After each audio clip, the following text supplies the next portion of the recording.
Фуркан Салио TV27. А мендониче ka ardh koha që pas 20 ditëve më në fund të tregoni se cili është qëndrimi juaj rreth platformës shqiptare. Ako nemate prevедува që kevi prevedam? Мухамед, помогни ми.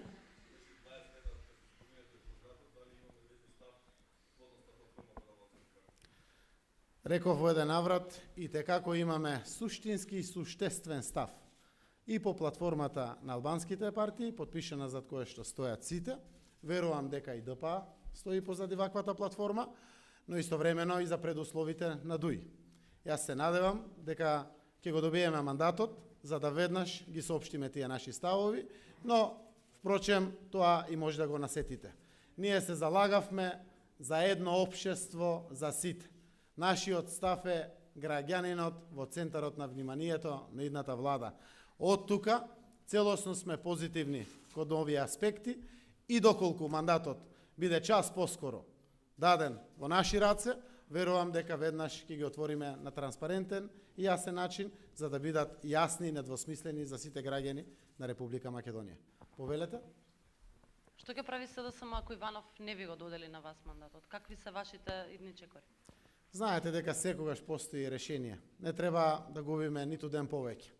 Македонија промените ги очекува, тие ќе се случат во нашата земја и јас навистина апелирам господинот Иванов час поскоро да го додели мандатот. Само тоа е уставно и само тоа е очекувано. Постојат алтернативни решенија, не би сакал да ги коментирам, заради тоа што секогаш има одговор на нешто кое што е непринципелно, не дај Боже незаконски и неуставно, постои решенија. Се изнаитрија веќе граѓаните видоа се. Секој што се обиде во минатото, да го крши уставот, да прави незаконски чекори, нешто што е надвор од нормала, веднаш има контрреакција и повторно се враќаат процесите во нормала. Ве молам микрофонот само заради... Се извинувам, може едно прашање во меѓувреме. Дали уште од синоќ е договорено со ДУИ? ДУИ разговараше, колку што знам, за предлозите од мандаторот Никола Груевски и ВМРО ДПМН. Не, дали вие СДСМ сте разговарале со представници на ДУИ синоќ? Не, синоќа ние немавме разговори, јас имав средба со господинот Ахмети, имавме комуникација претходните денови, секако имаше една средба со подпредседателите на ДУИ, за кои што разговаравме.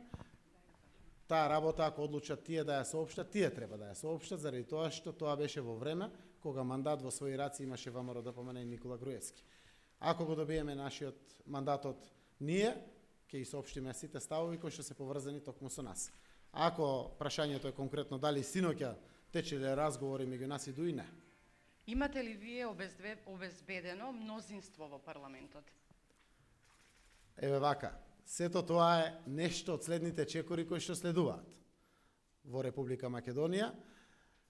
Член 90 од Уставот вели Ѓорги Иванов е должен во рок од 10 дена од конституирањето на парламентот да го додели мандатот на партија или партии кои што ќе обезбедат мнозинство во парламентот. Се работи